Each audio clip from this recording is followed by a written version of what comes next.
Hey guys, welcome back to my YouTube channel blog by Munna. তো আপনারা দেখতে পাচ্ছেন এখন আমি ভুট্টার ক্ষেতে কীভাবে জল দিতে হয় সেটা দেখাবো। সর্বপ্রথমে আমি পাইপগুলোকে বিছালাম। দেখতে পাচ্ছেন পাইপগুলোকে জল দেওয়ার জন্য কিন্তু বিছাতে হয়। তো আপনাকে সর্বপ্রথমে পাইপগুলো ভালো করে বিছিয়ে নিতে হবে। আর পাইপের জয়েন্টগুলো যে আছে ওটা খুব সুন্দরভাবে দিতে হবে যাতে পাইপটা বের না হয়।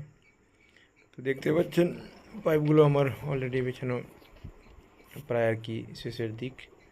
তারপরে আমি চলে যাব, তারপরে আমি যে লাইন বোর্ড থেকে লাইন কানেকশন করব। এখন লাইন দিলাম। দেখতে পাচ্ছেন খুব সাবধানে লাইনটা কিন্তু লাগাতে হয় যাতে কোনো ইলেকট্রিক তার বা নিজে হাতে লাগবেন না। এটা খুব সাবধানে মোটরের